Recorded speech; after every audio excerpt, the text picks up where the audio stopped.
Here you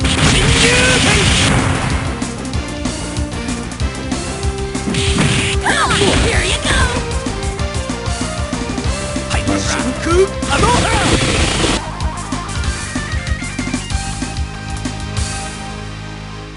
X-Men versus Street Fighter!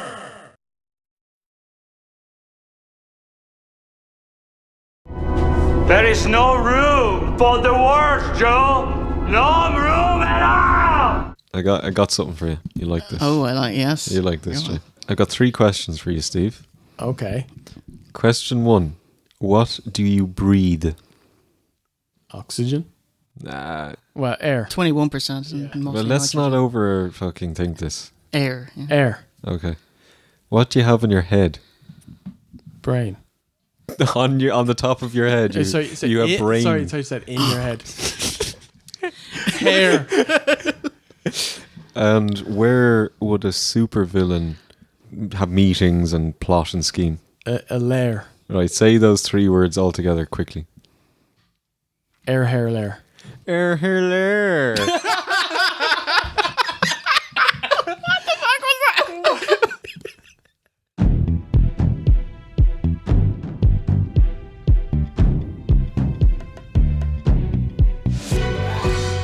Hello and welcome to OSW Review, the old school wrestling video podcast. This is your host, your boy Jay Hunter, joined as ever by Mr. Ozzy. They do. And V1. Alright. As we chronologically critique movies scene by scene. What's this? A Brucey bonus review? Yeah!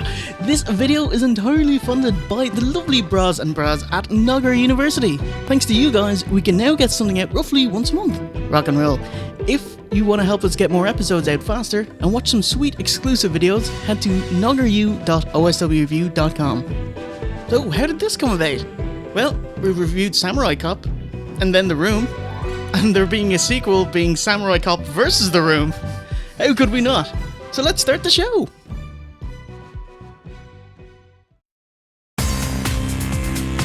Cast your minds back to June 2014. The WWE Network was only 4 months old. The Shield were battling Evolution with your boy Blue Tista. Blue Tista. Captain America 2 had just come out. And our latest review was ECW One Night Stand. Thanks to Samurai Cop becoming a cult classic, Cineridge were developing a sequel. Mark Fraser, aka Detective Frank Washington, was going to be the star of the film, helped by Joe's daughter to track down his killer. This referenced the passing of the actor Matthew Caritas. But however, a few weeks later, Matt popped up on YouTube saying, "I'm not dead," and check out my kitchen cabinets. The rumour started as another guy of the same name had died. So they rewrote the script to focus on Samurai Cop instead, getting Matthew Caritas on board and featuring a ton of cameos from the original cast. Weeks later, they launched a Kickstarter, raised $62,000 and were in business. Directed, written, edited and produced by the MVP Gregory Hattenack, premiering October the following year, and the Blu-ray sent to us by awesome bra Marcus. Samurai Cop 2 Deadly Vengeance. Let's do it to it.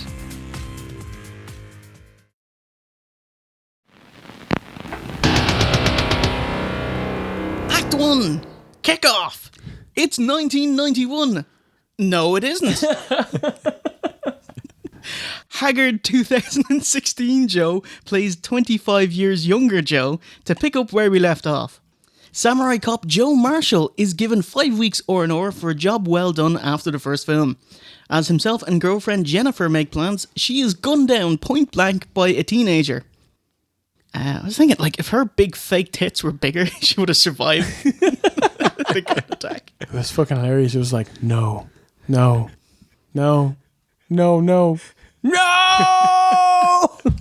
Amazing. During the opening credits, they're obviously showing clips from Samurai Cop. You know, one of the clips they use is Joe's wig coming off. Is it? Yeah, like clearly they're going full tongue-in-cheek here. It's a parody of itself. The Black Gift. It's not as much fun when the film itself is in on the joke of let's make fun of the film. Yeah. Like, it's better that you legitimately try and fail, and then we'll have a laugh about that, you know? He spirals into reclusiveness for the next 25 years. Fast forward to 2016. His old partner, Detective Frank Washington, is still on the force, still gurning into the camera, struggling with the gang violence overrunning the city. So yeah, the opening scene, it's Lexi Bell. She was actually the only porn star that I actually recognized out of everyone. I do porn, and unfortunately I don't know how to kick ass yet. Pretty much every hot bird in it is a porn star. Every woman under 50 in this film is a porn star. So there's only one over 50. Exposition. What kind of exposition? Tits out exposition. Lexi Bell murders a senator for betraying the katanas. Samurai Cop had love scenes, and they're in daylight, and they're mostly clothed. This one kicks off with a porn actress fucking in the dark. Like, that is a massive difference. Setting the scene. It's so seedy. The lighting choice in this is like dark, harsh, high contrast, and lit by coloured bulbs. It makes everyone's skin look oily and contradicts the tone of the film. It's written and acted to be a light-hearted, tongue-in-cheek, low-budget action film. But, like, this isn't Blade Runner, you know? It most certainly is not. You know, this is just campy action fun, you know? Question, did they ever state where this scene was, like, happening? Because it looks like something out of Alien or Red Dwarf or something. But I thought this was a sci-fi movie. So did I. I thought they were on a spaceship. The director, he was asked point blank, where does this complex, Really? where is it? And he's like, it's not in this dimension. No one can say for sure. It's like, that does not, because like they fly to LA, you know, they're in the cockpit Yeah. going towards the city. This film is so difficult to keep tabs on. It's all over the place. So like I had to rewatch it and then restructure my notes to make sense of it. I was hoping you would do that. I'm hoping you're going to explain what happens in this movie. Like I can't go scene by scene because there are 50,000 scenes here and they're all rammed with exposition. Pretty much. I have watched your dinosaurs operating under your sickly inferior human instincts. It's faction warfare. No Bariquas, but there are two main rival gangs. The Katanas, glasses from the first film, Bai Ling, and porn actresses. And the Shinjukus, which is Tommy Wiseau's crew, mostly white American dudes who work in film production in LA.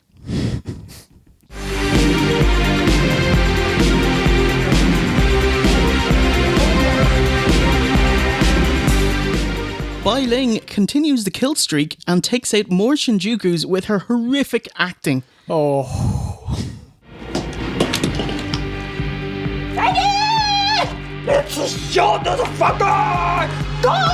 Did you see her in the club? She's like, oh, I got you now. Ha ha ha ha ha. Jesus. Especially when giving away the plot. Like, her English is not amazing, so it's very difficult to figure out what the hell is going on. Let's wake up and play! The katana has risen! Surrender to the katana! Did you like the schoolgirls fighting with the Halloween store wigs? Are you not meant to be an ancient Yakuza gang, masters in the art of using the sword? No, we're just fake-titted blonde bimbos in cheap wigs and schoolgirl outfits.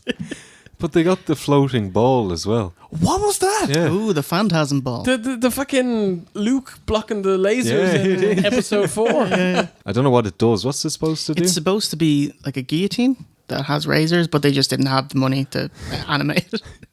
But they still left it in. Yeah. They were like, this is way too awesome to take out, guys.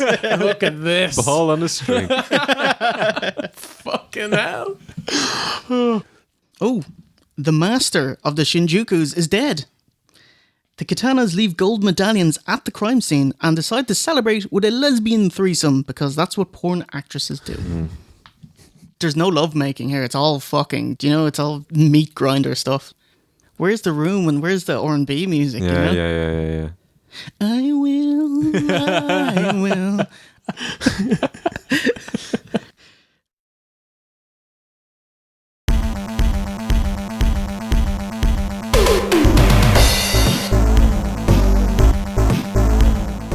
In a real piece of shit bunker set, Have a look. Oh my god, the state of it. This is just someone's shed.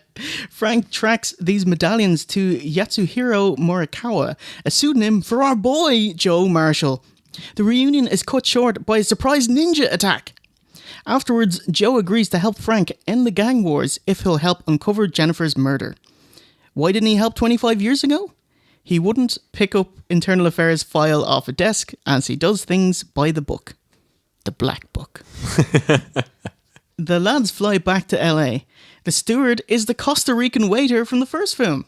Do you see Joselito? He closes his clip-on shades just so he can open them. Oh, yeah. What a showman. Both rival gangs are aboard the plane, so there's a big schmoz. Follow my plan. The time is now. Hilarious.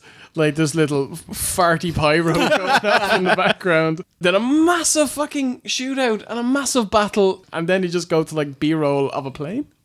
And also, after the shootout, the 3 girls run off, but they're still up in the air. There's nowhere to go. There's nowhere to hide. He could have found them and ended this movie 20 minutes in. Are they in the jacks? It's like, no. 3 of them in the jack. Sorry, busy. Fuck off.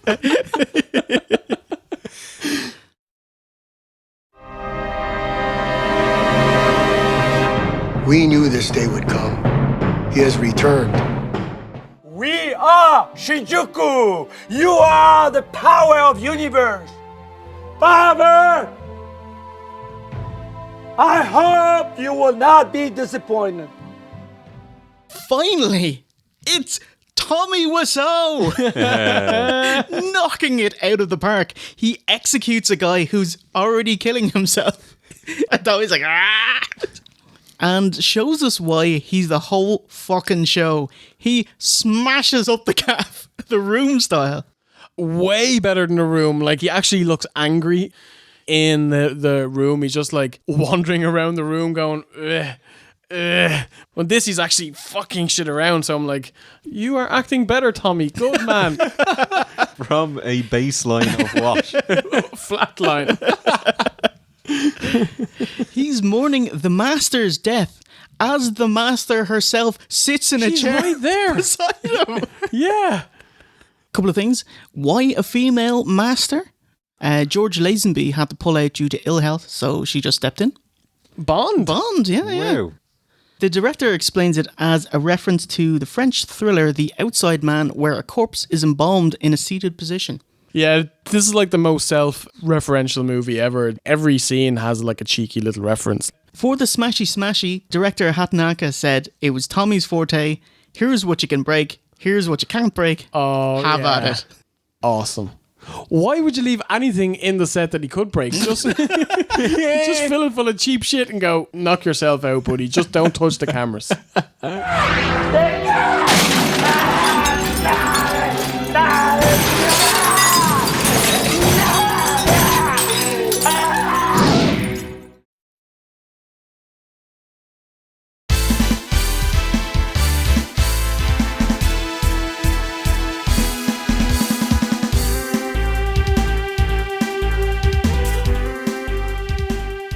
Frank stakes out the gang HQ across the street. They didn't have a shot of the gang members meeting. Splicey footage from the first film. Oh, Do you see God. there was like a green shot in the binoculars? Oh, yeah. And that's from the first film. You see Robert Zadar's there, like, yeah. I thought that was like a flashback or something, no? So did I. Oh, right. So no, it's much worse. For fuck's sake. Oh, God. I didn't want to bring it up. There's a third gang, the Ginzas. One Kickstarter dude, he's travelled from Japan. They just have a green screen background of Japan. And he's like walking on the spot. He's supposed to be walking from Japan to LA.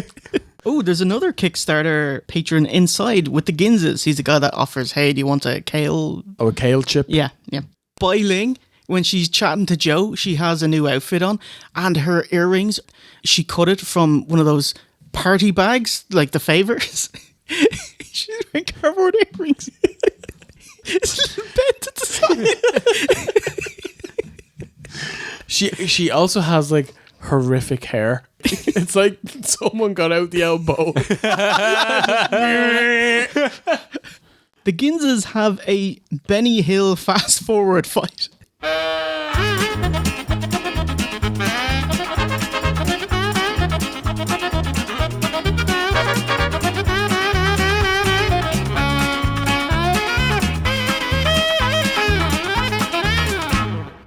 It's one and done for the Ginzas. They're wiped out. They were jobbed the fuck out. You know, you can see the poor guy that paid money and he's just like... so But he's bad. happy. In the end, Frank busts in with the lads. The whole ruckus is all sorted. Everyone's quiet. He's like, bang. It's just like gangland assassinations when he comes in. Just right in your fucking... It's amazing. Cut to Joe making eggs and bacon with Melina, the girl he met on the exploded plane. Oh, did you see the background in Joe's place? There's a lion head. Really? Yeah. A nod to the scene-stealing lion head in the first film. Melina is porn actress Caden Cross, who also plays dead ex-girlfriend Jennifer in the flashbacks. So this is the B-plot of the film, where Joe's conflicted loving a girl who looks identical to his old girlfriend because she is identical to his old girlfriend, but in a wig. It's very... Have you seen the movie Vertigo? Oh, very good. That's actually what he was going for. Oh. Well, that's what he backtracks and says he was going for. She's evil, you see, as she slips Joe hallucinogens. And these hallucinations come in the form of waking dreams and weird TV skits he watches. So we're seeing kind of his POV. There's one where he's alone and a guy takes down his pants. I was like, is Joe gonna crack one off? please keep it away from me. I really wish that us as the viewers had have known this, because this shit had been going on for like a while during this movie. Just random trippy scenes. I didn't know what was going on. I was like, so in Joe's 25 years where he went missing, was he like an actor or something? You know, it's like, is he watching some of his old TV shows? Yeah. I didn't have a clue.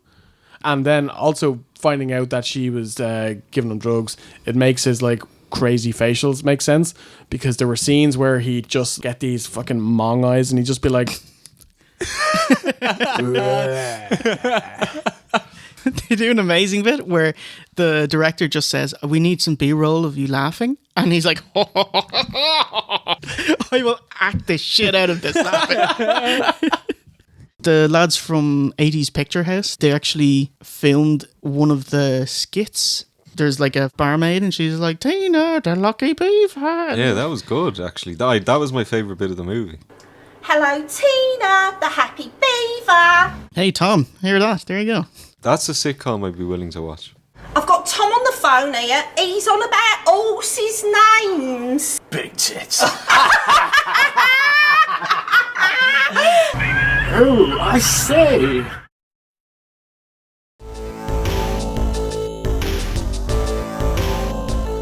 At the police station, we see what would have been Robert Zadar's henchmen's sons, the moles in the police force that would have taken Joe down. See, there's like two lads that just start shouting at each other. And then they start choking, and one of them's like... His acting, the fucking Bob Euchre when Andre chokes him and he just goes... Sadly, Robert Zadar's here, he passed away before they started shooting. Like he only passed away recently, did he? Yeah, he was signed on to with the film. Like he would have been the mini boss, you know. Hold on a second. His neck was broken and he died. He comes in, hey. Fucking bobblehead. You see in the background, fucking Ricky shows up. It's like some lad in sweats and track pants. Like, you're supposed to be a police officer? We also see Captain Joe Estevez, the chief, as the original chief passed away, who looks into the camera while delivering his lines. Knock it off! Knock it off, you imbecilic clowns! Madness. This is madness. The captain suspends Frank and announces that the FBI have taken over, headed by Shinjuku's Cutter. Samurai Cop is offered an already poured glass of wine. She's just so sussy. And he's like, drink this. Joe declines, but is still feeling drugged, and with the cops now corrupt, fights them off and jogs away. Did you see this? He does the wrestler thing. Or, you know, when wrestlers run through the curtain, but before they get through the curtain, they just slow down and start walking because they think they're out of shot. He does this as well. He starts jogging away, and then he just stops jogging. Disillusioned and dejected, Joe and Frank grab a drink to gather their thoughts, but it's a katana ninja sneak attack. His name is Joe Marshall. F you to a ninja through a table. It was nice. Very awesome. Sorry, wrong number. And right hooks a porn actress out cold. The acting for that woman is like, you have bested my ninjas, now you will die at my hand. It's like, oh. The fucking scripting, this is like Suicide Squad level of writing. What do you say? I'm beautiful. Get out. Do you have booty teeth? I haven't even seen it and I already love it. You will love this movie. You're such a cunt. Joe's old friend Lucky tells us Caden's a heel as she's been seen at an off-limits katana compound called The Complex. So that's where he'll go to wreak his deadly vengeance. He's warned and pre-warned how dangerous it is by the one-armed goon, which Samurai Cop himself cut off. Oh, it's amazing. He's meant to have like a fucking fake arm. They just throw on a rubber glove. And you can see it all wrinkled and shit. He says losing an arm gave him a new life. He bequeaths a map and gold key coin for entry to the complex. At the end of it, he salutes Samurai Cop, and he's supposed to obviously lift his fake arm, but he just goes like this. Lifts his own arm. Oh. Couldn't do a retake.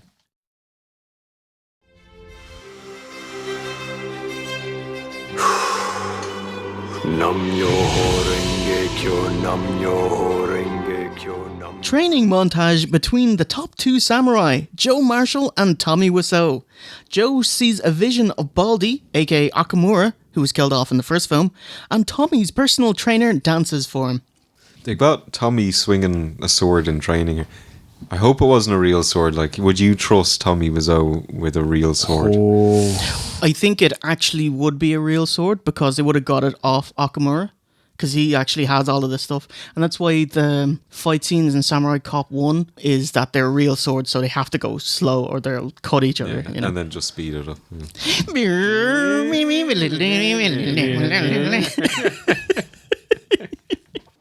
With both warriors ready, it's time to storm the gate.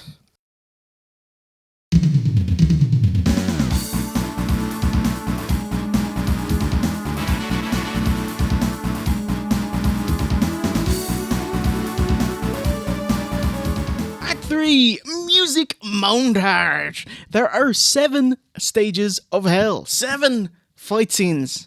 Are you ready to enter hell? Joe murders the gatekeeper in front of a shitty green screen. It's a green screen in the woods. Yeah. Is this building bunker thing in the woods?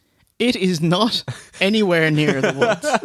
Successfully inside Red Dwarf, the film goes into horde mode as Joe fights off waves of baddies. Ninjas first, we get a Zeus neck snap and a Wesker curb stomp. Nice. Yeah, with the blood pissing up after the curb stomp. Yeah, curb. Then Shane Ryan, who is the worst thing about this film.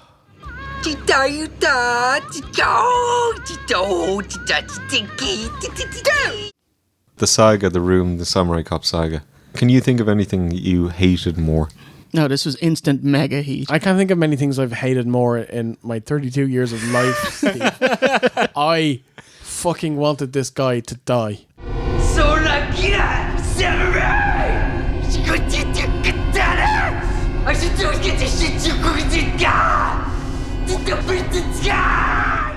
It was shrill. It was like Yes. nails down a blackboard. It's the Bobcat Goldthwait, isn't it? Nice bike! William with the batteries! This lad, Shane Ryan, he shouts in fucking gibberish. It's awful. What happened is the actor demanded to speak in Japanese, and the director said, oh, okay, and gave him a script. And when it came time to film it, he said, oh, I can't do it. And he wouldn't do it in English either. So the director just said, oh, just do something. For fuck's sake. And I present to you something.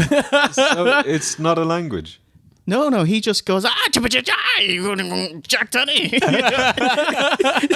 He speaks nothing. Like, yeah. Wow. Bollocks. But not the good bollocks. If you not the WCW bollocks. Fight 4 is with Mac from Always Sunny. Did you see? He's dressed as the Nightman from Charlie's Musical. Oh! You gotta pay the troll toll. If you want to get into that boy's hole, you gotta pay the troll toll to get in. The Shinjukus have this big spiel towards Samurai Cop, but they're taken out by a cop on the inside. There's this guy, just a dude in a trench coat, and he's like, remember Mola Ra? Remember Mola Ra! He shoots a guy. And then kind of backs out the screen. And he does the C64 video game thing where if he's out of vision, he doesn't exist. So they turn their attention away. So he just comes back in and shoots him. Oh, yeah. Level 5 are the Katanas. A porn actress, her emo friend, who won't take off her spectacles to fight, and she can't fucking run. Like, she runs at Joe, and she's like, Phoebe? Come on, let's start running. Let's go! Ooh, next up is Glasses, aka Fujiyama. AKA Eddie Guerrero. Who are you? Yes, the director noted the cheap death of Fujiyama. Samurai Cop quickly throws a shuriken in his chest and then moves on. Yeah. And he's like, well, he could have survived if they make a sequel, you know? So I think it was intentional. What was with the music that was playing in this battle? It was like a fucking love song. And that happened constantly throughout this movie. Thanks for the moments we have together. I will find the song and splice it in. Thanks for the moments we had together. Dating game over. The penultimate fight is with mini-boss Bai Ling, who inexplicably suddenly has her own hallucinations of heel Samurai Joe banging her. What was with this? She It's was like, Joe, I fucking love you. Yeah. Want to have your babies. In a more Asian accent. Well, no, I'd say it's more daydreaming. Let's give her the benefit of the doubt. It's more here. wanting. Yeah, want. Yeah. It's what I want. It's what I want. Give me a minute. They clash, but she runs into Joe's sword. Heels have to die by their own doing, you see. And purple CG blood just gushes out of her. What was this? Yeah. This was like blood coming out like a horse pissing. It was. That's the way it happens. It's quite fountainous. Joe's backup finally arrives. It's Frank and the oldest actress they could find, Gail, aka Lauren Landon from Maniac Cop. There was also a Maniac Cop reference earlier in the movie. There's a lot of maniac cops running around LA. Nice. There was a shot of Robert Zedar on one of the monitors. I did notice that. This woman, she looks wrong. Like, well, she did very well in Spitting Image. I thought she was pretty good. No, she's gotten work done, like, and it's like it's wrong. It's gone wrong. Yeah. This is early plastic surgery kind of stuff. Yeah. Can you not just age naturally? No. Yeah, no. Yeah. There's a bird beside Tommy Wiseau, and he's X-pocking with the sword, and there's another bird just going. X-pocking. The brand new verb. Frank and Gail's action scene comprises of swiping her sword at nothing. She just says this. And Frank fires his gun at nothing. Yes, and kills somebody.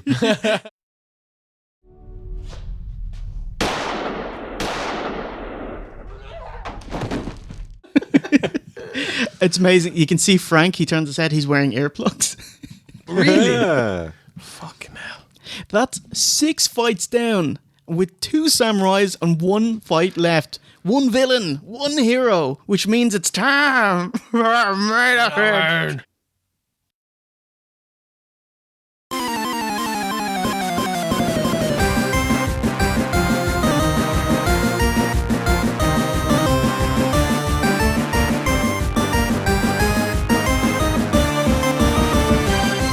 It's a samurai showdown. It's Joe Musashi's. No, Joe Marshall. Joe Musashi. Musashi is a shinobi. It's Joe Marshall versus Great Guy Johnny. It's Samurai Cop versus The Room. And there's a lion head in the background as well. And somehow Tommy has managed to get himself a fucking gun. He's a samurai.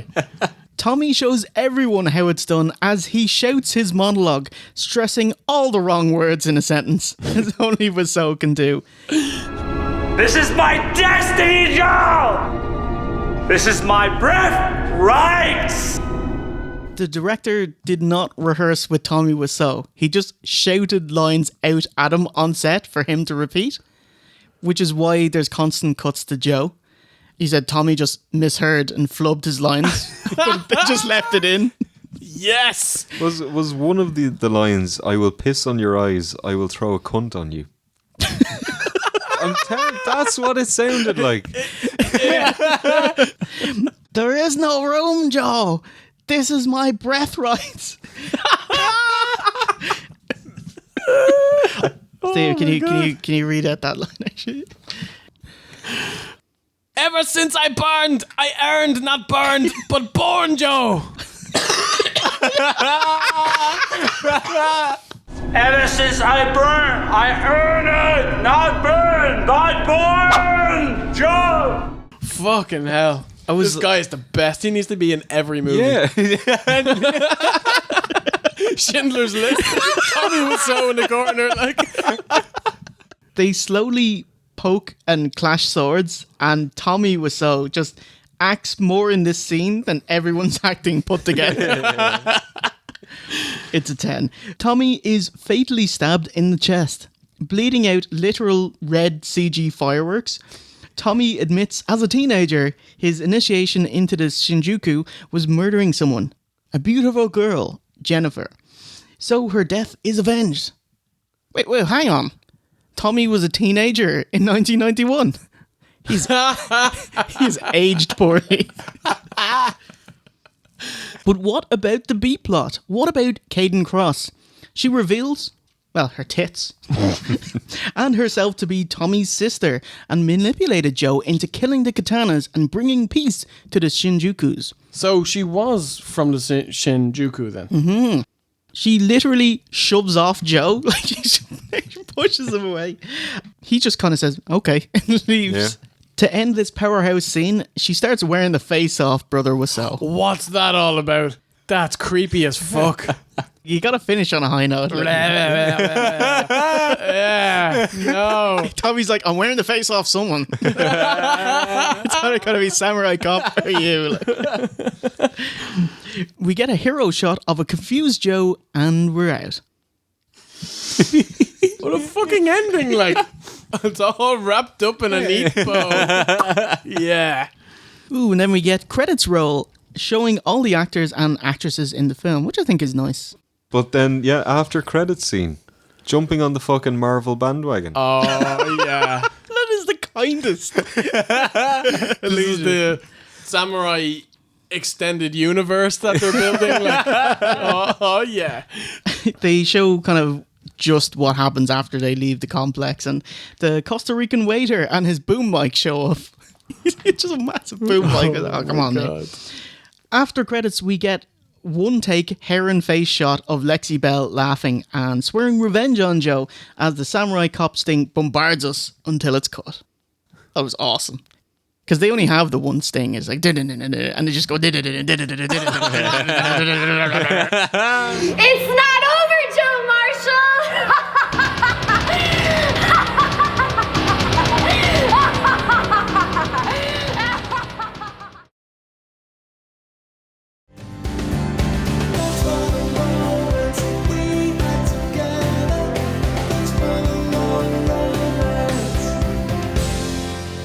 Steve, you look like you have something to say.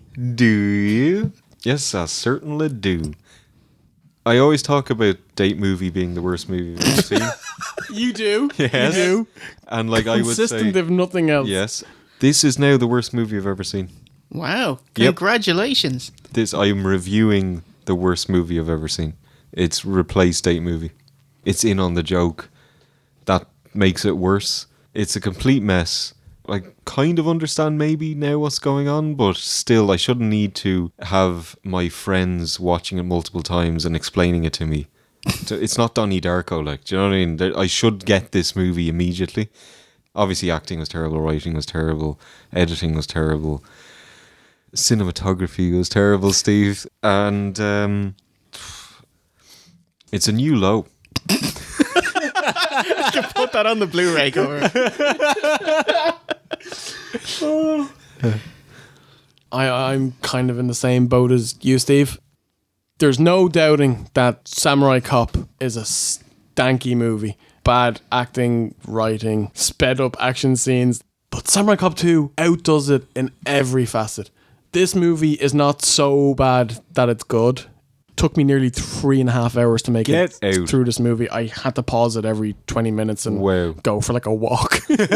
Clear your head. This actually is the worst movie I've ever seen. Do not watch this movie to anyone. This is not worth watching with friends, with beers, without. This is just awful, awful, awful. Hated it. It's pretty incredible what they did for 62 grand. That is amazing. It looks like $100,000 movie. I would have said at least 65. It's like, where did they save money? Director Greg Hatanaka, the founder of Cinema Epoch and distributor of the original. He's a director. He also did the editing, also some special effects, and he sorted the music. So he is this film. I have to say this was much better watching second time around with the director's commentary, because he's trying to explain what he had in his mind, but none of that got onto the screen, you know. The editing, really choppy. Scenes are very short, but they're overstuffed with exposition that is unnecessary. Obviously, porn actresses look and act like they're in porn. I thought that was awful, really sleazy. It didn't work for the XFL. It didn't work here. Should have learned that lesson. The worst offender is how they shot the film. It's in the dark with harsh coloured bulbs to make everything look seedy and sickly. Good things though, some of the references were fun. Matthew Caritas, his acting definitely improved from the first film. Definitely. Like Frank as well. Yeah. And Mark Fraser, he's very likeable as well. Tommy Wiseau, he absolutely brought it. A powerhouse performance. Just shouting over and over, acting like only he can do. Spewing bollocks, I believe, is the correct term. He was only in a few scenes, and he knocked it out of the park. Those were all 10 on 10 scenes. Overall, I'd actually recommend seeing it in the cinema, like as part of a festival. Otherwise, it'll be just excruciating. If you like this kind of thing and you want to see them make more of this stuff, we're not affiliated with Cinema Epoch or Samurai Cop or whatever. But if you like this stuff, go buy their DVD or Blu-ray, or just buy the first one on DVD. The lesson for this film is the fact that it got made is an accomplishment. Yeah, and that's the bar, and anything above it is a bonus. There is no bonus. Jay, I'm not doing another one. Like, they're setting this up for a fucking Samurai Cop 3. I don't think I can do it. We'll be 55 by the time that comes out. It'll be grand. We'll be all heads in a jar at that stage. So that does it for our Brucey bonus special, folks. On the books. In the pocket. Out of sight. Oh, remember you can watch some exclusive videos and get some neat swag at nuggeryou.oswreview.com. Remember, you can catch all of our episodes free of charge on an IMAX Lair 4:3 full screen at oswreview.com. So it's a goodbye from OSE. Goodbye. That'd be one. Take a boo. And myself, Jay Hunter. Remember, a winner is you.